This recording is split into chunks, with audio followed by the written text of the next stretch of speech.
Paul-Henri Narjolet, Stockton Rush, Hamish Harding, Shahzada Dawood et Sulman Dawood. Tels sont les noms des 5 passagers qui ont perdu la vie à bord du sous-marin Titan, le 18 juin dernier, alors que ce dernier avait effectué sa descente dans l'océan Atlantique, pour explorer l'épave du Titanic. Depuis l'implosion de l'appareil, une enquête s'attelle à déterminer les causes exactes de la catastrophe, mais ce mercredi 5 juillet, le média L'Incidé a fait ressurgir des images pour le moins étonnantes, une vidéo promotionnelle publiée sur YouTube en 2018 par OceanGate, l'entreprise qui a fabriqué le submersible. Sur ces archives, on voit notamment le PDG de la firme, Stockton Rush, qui a péri avec le Titan, expliquer les rouages de la fabrication de son engin. Au moment de montrer l'assemblage de l'anneau en titane à la coque faite de fibres de carbone, l'homme d'affaires compare la colle, servant à l'assemblage des 2 parties, à du beurre de cacahuète.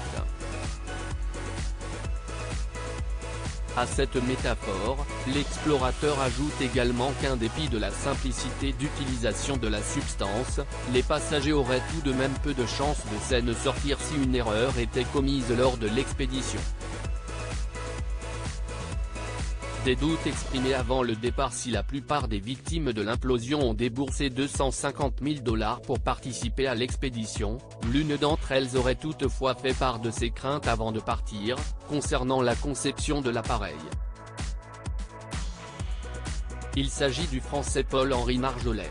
Le 28 juin dernier, le magazine Le Nouveau Détective avait consacré plusieurs feuillets à cet homme, considéré comme le plus grand spécialiste au monde du Titanic. Cet ancien commandant du premier groupe de plongeurs des mineurs au sein de la Marine nationale aurait confié à ses proches avoir des réserves sur cet engin, estimant que ce dernier était un peu trop expérimental. Pour autant, il n'aurait jamais été question pour lui de faire marche arrière.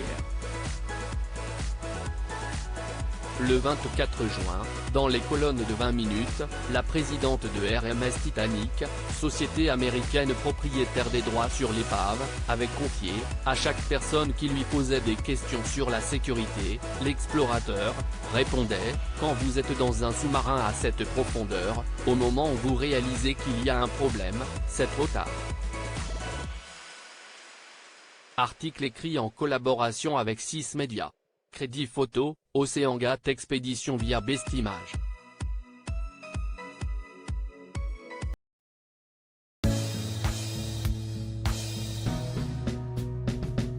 But there's all times through the rough times